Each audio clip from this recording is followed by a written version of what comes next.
40 سال تک حضور نے اعلان کیوں نہیں کیا؟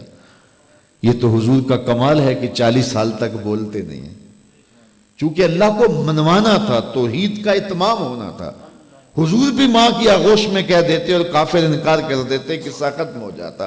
کہا محبوب 40 سال تک تو نے بولنا ہی نہیں ہے، 40 سال تک یہ بولیں، یہ اقرار کریں، تجھے صادق بھی کہیں، امین بھی کہیں، اپنے فیصلوں میں تمہیں جو ہے وہ پنچ بھی بنائیں، اور اپنے معاہدوں کے اندر تمہیں فیصل بھی بنائیں، اپنی امانتیں بھی تیرے گھر میں رکھیں، اور پھر تو میری ذات کی کھڑا ہو کر گواہی دے۔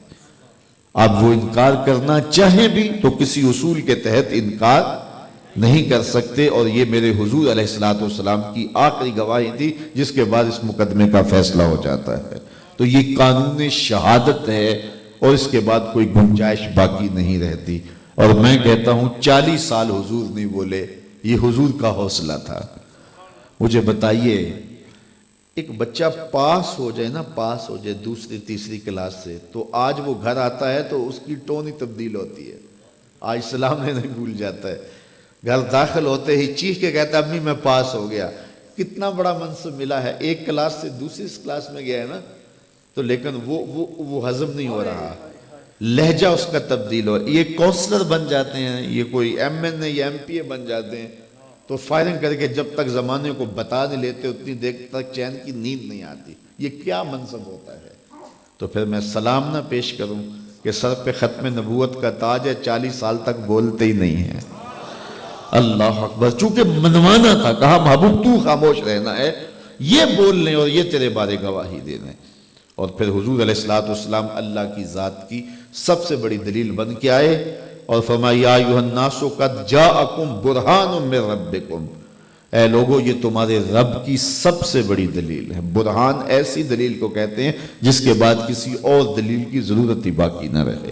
تو اللہ تعالیٰ کے وجود کی سب سے بڑی دلیل مصطفیٰ کریم صلی اللہ علیہ وسلم۔ 1 لاکھ کئی ہزار نبی بھی دلیل ہیں، لیکن یہاں ایک اور جملہ کہنا چاہوں گا، تمام انبیاء سمی دلیلیں تھی، سمی شہادت تھی، لیکن حضور کی شہادت عینی شہادت تھی۔ سارے نبیوں نے آ کے اللہ کی گواہی دی، قوموں نے کہا تم نے دیکھا ہے، کہا نہیں جلووں کی تاب نہیں لا سکتے۔ اللہ اکبر، لیکن حضور سے پوچھا تو فرمایا رأیت ربی فی احسن صورہ، ہاں دیکھ کر کے تو آیا ہوں۔ اور سمی گواہیوں کے بعد جب عینی گواہی ہو جائے تو پھر مقدموں کے فیصلے ہو جاتے ہیں، مقدموں کے فیصلے ہو جاتے ہیں۔ دیکھیے چاند طلوع ہو گیا اور شور مچا ہے، قاضی صاحب مسجد میں بیٹھے ہیں گواہی کے لیے، ایک صاحب دوڑا آیا، جناب چاند طلوع ہو گیا، تم نے دیکھا ہے؟ کہا جناب سنا ہے، دیکھا نہیں ہے۔ تو قاضی صاحب اس کی تکذیب بھی نہیں کرتے اور اس کی ابھی اعلان بھی اس کی گواہی پر نہیں کرتے، کہا بیٹھ جاؤ۔ دوسرا آیا، تیسرا آیا، چوتھا آیا، جناب سنا ہے، جناب سنا ہے، جناب سنا ہے، سب بیٹھ جاؤ۔ پھر ایک صاحب آئے، جناب چاند طلوع ہو گیا، دیکھا ہے؟ کہا آنکھوں سے دیکھ کے آیا۔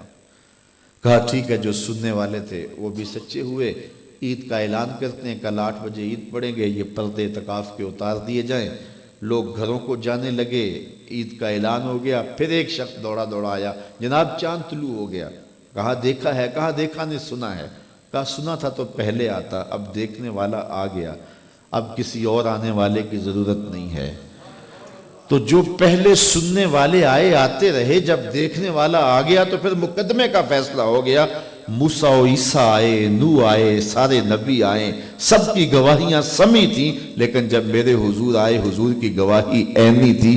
جب حضور آئے پھر مقدمے کا فیصلہ ہو گیا، ختم نبوت کی مہر لگ گئی۔